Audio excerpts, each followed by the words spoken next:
sou uma farinha de Jesus. Sim, de Jesus. Abra a boquinha Para cantar. Feche os olhinhos para orar. Sou uma farinha de Jesus. Sim, de Jesus. Sou um soldadinho de Jesus. Sou um soldadinho de Jesus. Abra a boquinha para cantar. Feche os olhinhos para orar. Sou um soldadinho de Jesus. Sim, de Jesus.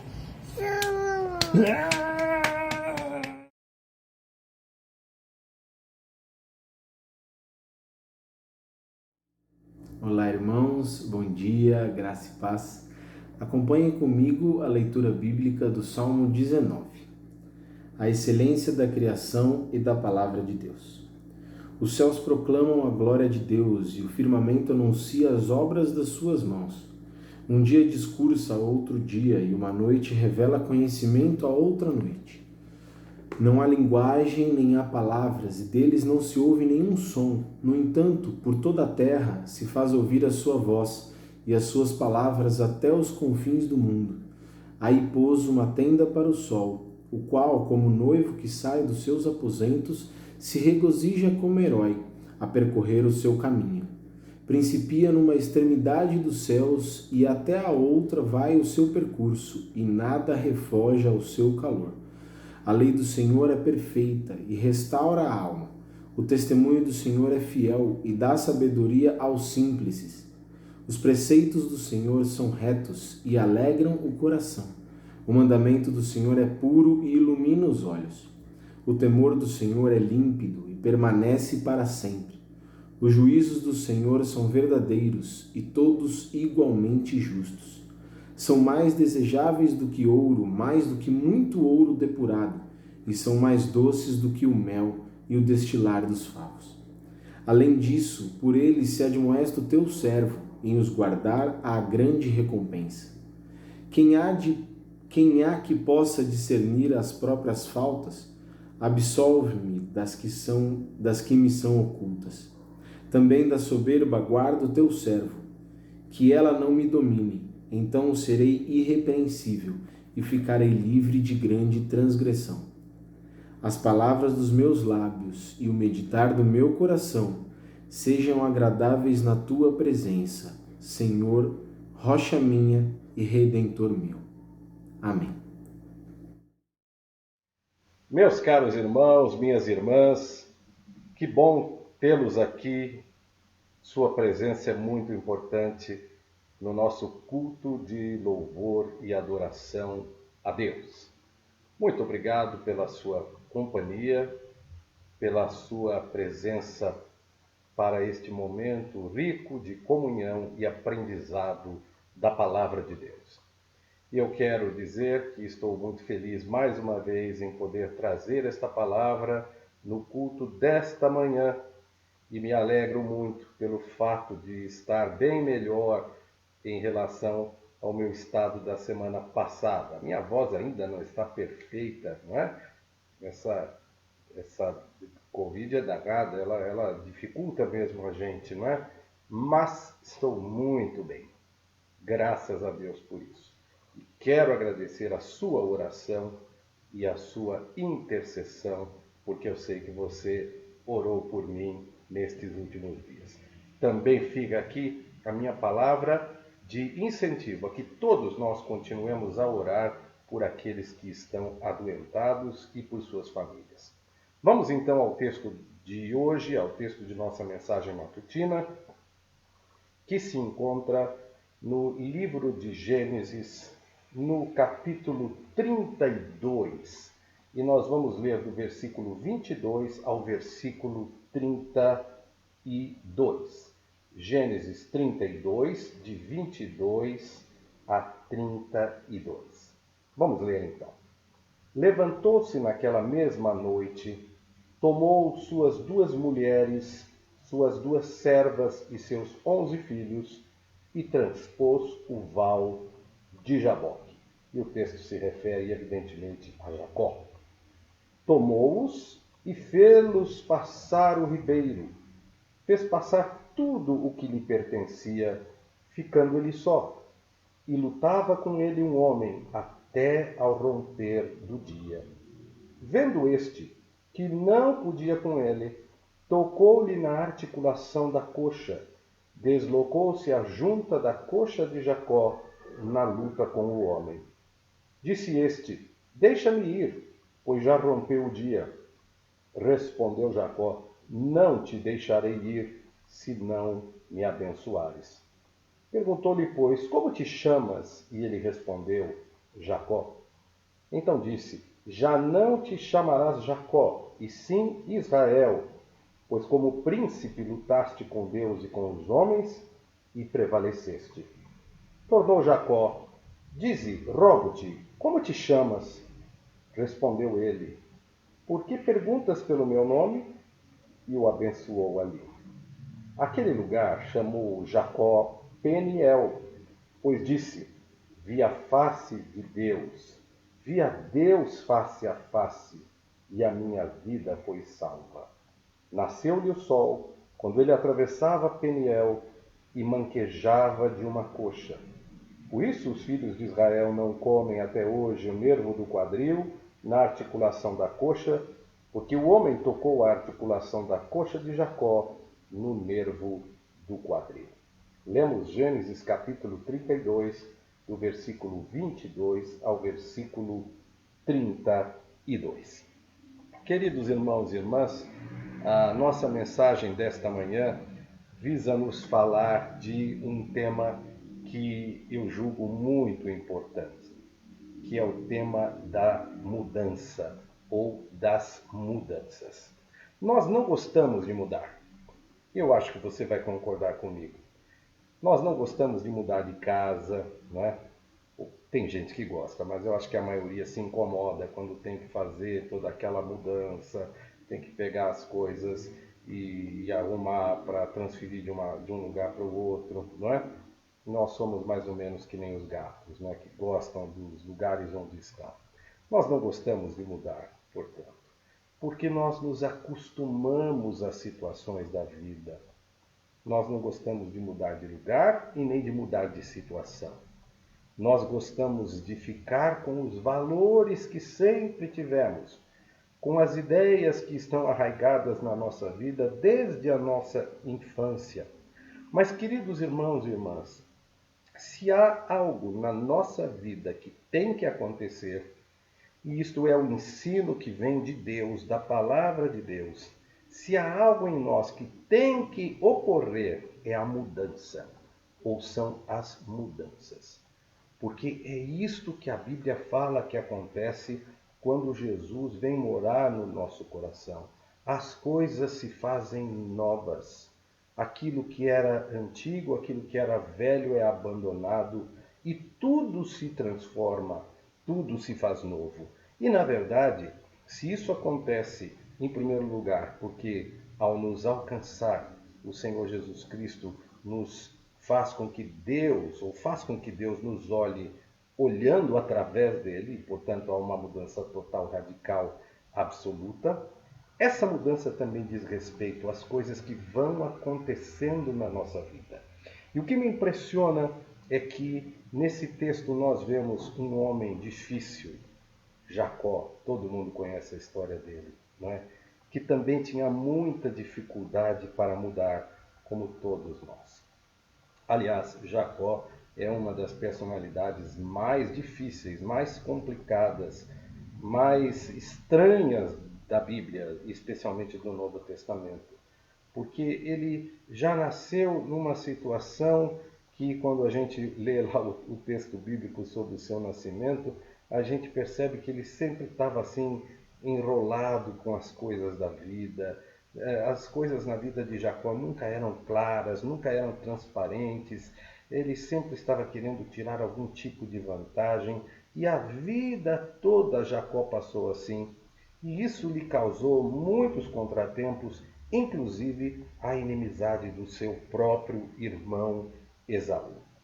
E aqui nós encontramos Jacó exatamente em meio ou no meio de um encontro, de um problema com o seu irmão Esaú, que não queria vê-lo de forma alguma, aliás, queria acabar com a vida do Jacó, porque Jacó apenas tinha lhe dado problema, apenas tinha lhe causado dissabores. E nesse momento da vida de Jacó, parece que alguma coisa aconteceu tão profunda que fez com que ele entendesse que era preciso mudar. E como é que o texto bíblico nos mostra estas mudanças na vida de Jacó? De uma maneira muito interessante, eu vou resumir aqui, até porque o meu tempo de sermão não pode ser muito longo. Não é? Vejam que o texto nos fala de uma passagem de um val, ou de um vale, não é? Que era chamado Vale do Jaboque. Jaboque é um pequeno riacho.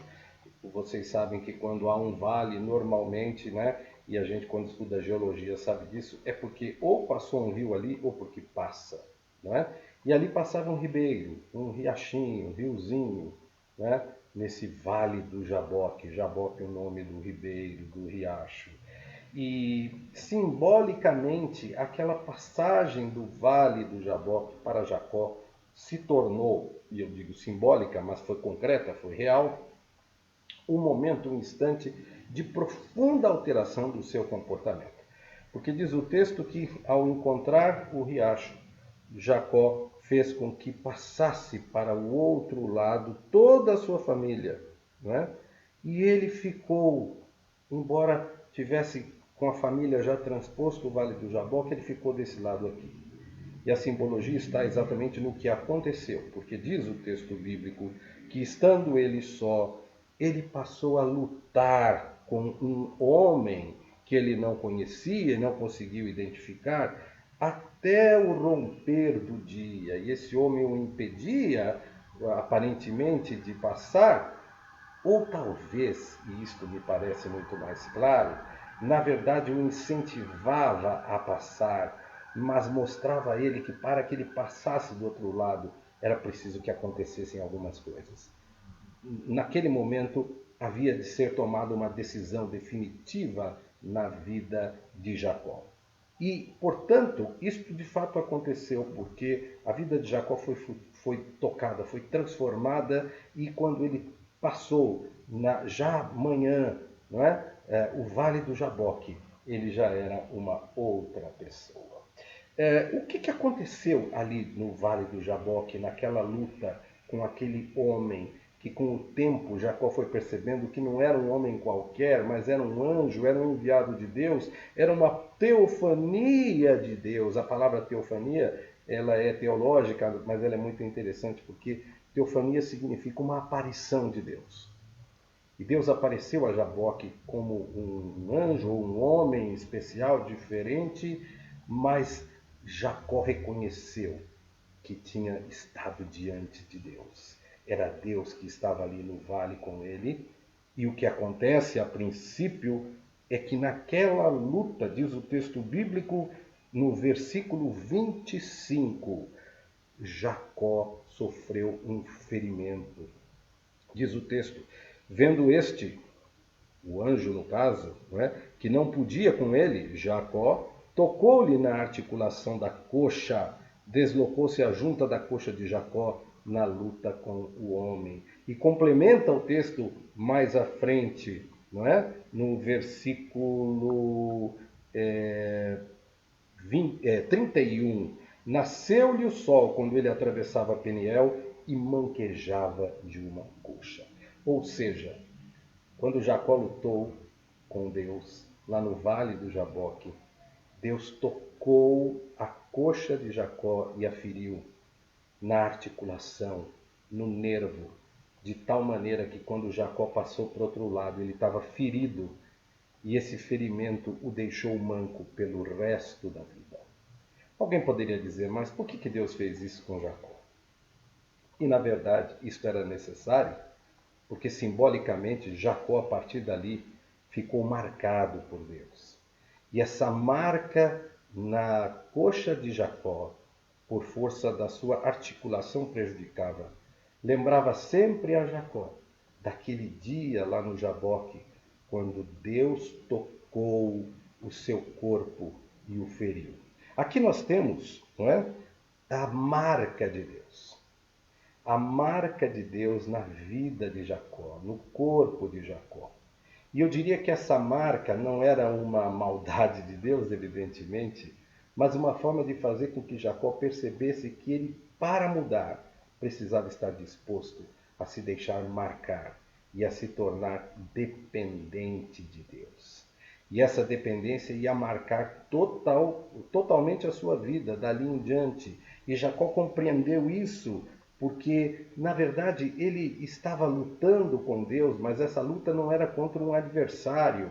Pelo contrário, essa luta era com alguém que o queria melhor, que o queria transformado, que o queria modificado, a fim de que ele fosse um outro homem, a fim de que ele pudesse de fato mudar o seu comportamento, mudar a sua cabeça, mudar as suas ideias, mudar os seus ideais, os seus objetivos, ver a sua vida transformada para poder ser usado por Deus. Jacó lutou com Deus.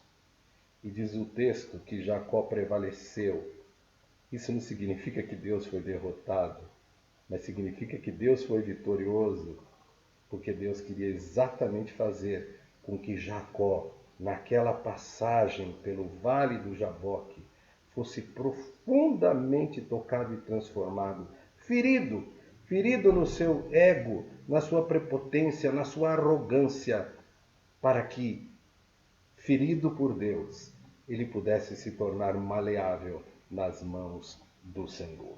A segunda questão que me parece muito importante neste momento de mudança, de sofrer mudanças, é que Jacó foi marcado. E eu já disse isso, porque esta mudança de Jacó, né, é uma mudança que traz consigo a marca de Deus.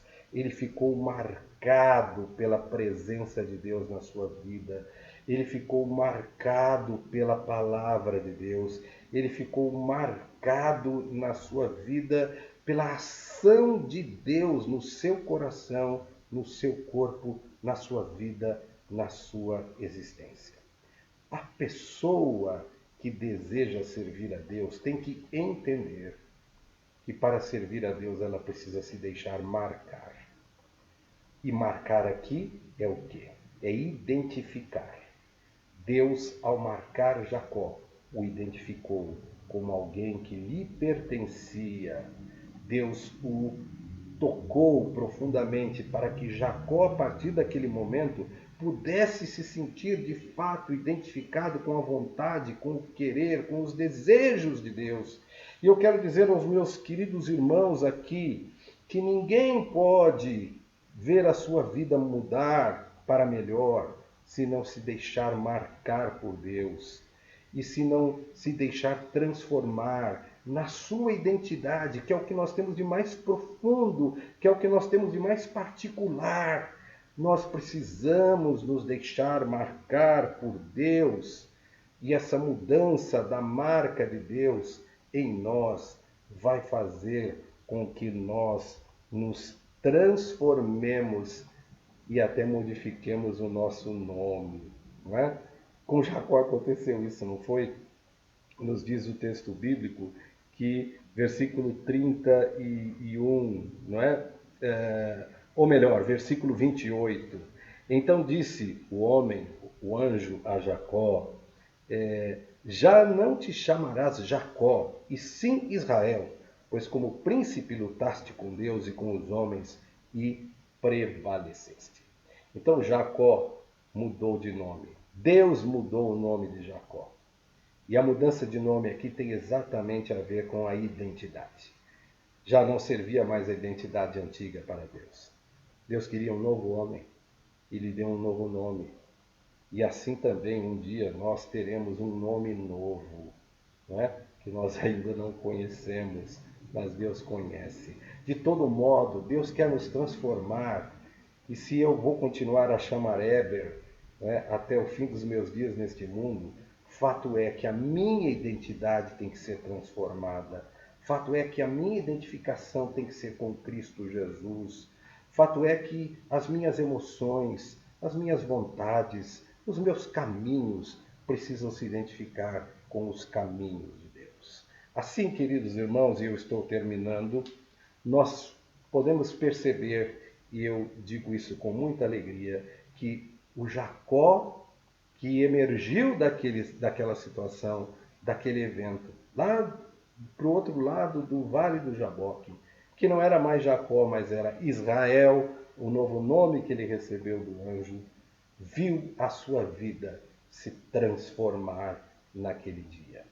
E o interessante de tudo isto, e eu acredito que isto seja fundamental para nós também, é que quando Jacó passou para o outro lado e a sua família o estava aguardando, diz o capítulo 33, nos seus primeiros versículos, e eu peço que vocês me acompanhem a partir do versículo 1. Levantando Jacó os olhos, viu que Esaú se aproximava, e com ele 400 homens. Então passou os filhos a Lia, a Raquel e as 2 servas. Pôs as servas e seus filhos à frente, Lia e seus filhos atrás deles, e Raquel e José por últimos. E ele mesmo, adiantando-se, prostrou-se à terra 7 vezes, até aproximar-se de seu irmão. Então Esaú correu-lhe ao encontro e o abraçou, arrojou-se-lhe ao pescoço e o beijou, e choraram. O que aconteceu aqui, queridos irmãos? É que Esaú tinha ido ao encontro de Jacó para acabar com ele, acabar com a sua família, acabar com a sua vida. Esaú já não aguentava mais aquele homem de coração dúbio que era seu irmão Jacó. Mas a transformação de Jacó foi tão grande, o seu coração estava tão diferente, as suas emoções e intenções já estavam tão transformadas por Deus ao passar pelo Vale do Jaboque, que ao encontrar-se com o seu irmão que lhe queria matar, Jacó foi ele mesmo prostrando-se, e prostrou-se por 7 vezes até chegar ao seu irmão. Já não era mais o Jacó enganador, o Jacó mentiroso, o Jacó que falseava as coisas, que enganava todo mundo, que tirou seu irmão do sério, mas era o Jacó humilde e submisso, que estava disposto diante do seu irmão, a mostrar que ele de fato estava arrependido, que ele de fato era um outro homem, e ele diante de Esaú se derrama e se humilha. E Esaú, vendo isso, vendo aquilo que tinha acontecido com o seu irmão e não reconhecendo o seu irmão naquela atitude, porque de fato era algo inusitado, Esaú o abraçou, arrojou-se-lhe ao pescoço.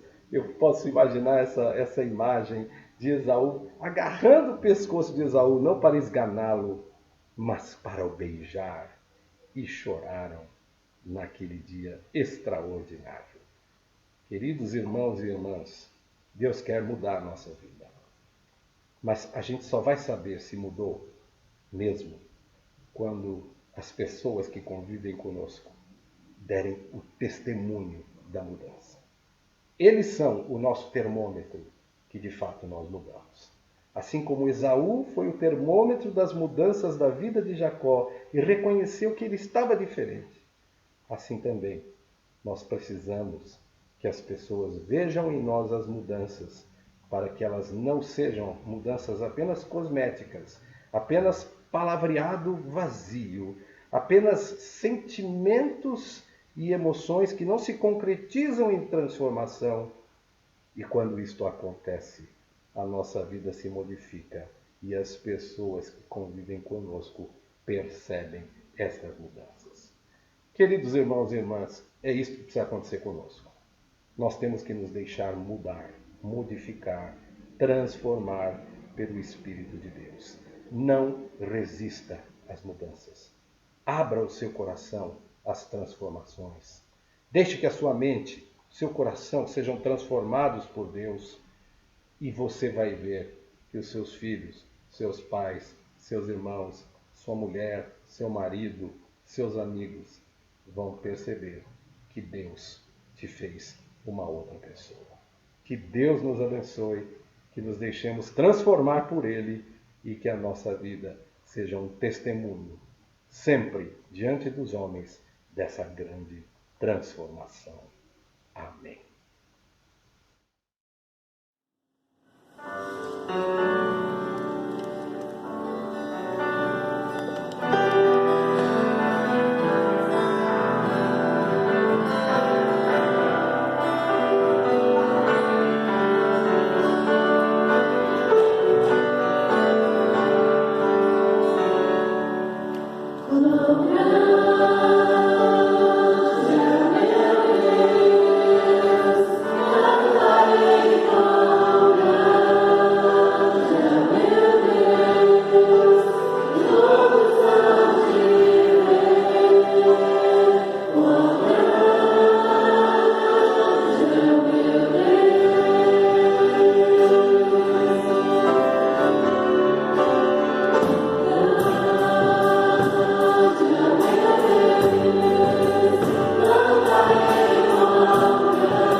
Meus queridos irmãos e irmãs, nós vamos terminar o nosso culto e eu quero convidá-los à oração. Oremos, portanto. Pai amado, nesta manhã nós te damos graças pelo privilégio da tua companhia e porque aqui pudemos estar juntos para louvar e celebrar o teu nome. E agora, Senhor, quando concluímos este culto, pedimos que tu permaneças conosco e que este domingo seja um dia abençoado por ti na nossa vida, de tal maneira, Senhor, que mesmo neste domingo possamos sofrer as benditas transformações que tu queres realizar em cada um de nós. Fica com o teu povo, Senhor. Guarda-nos sempre, abençoa-nos sempre, dá-nos sempre a tua palavra transformadora, pois é o que nós te pedimos, em nome de Jesus, nosso Deus e Salvador. Amém. Recebamos a bênção.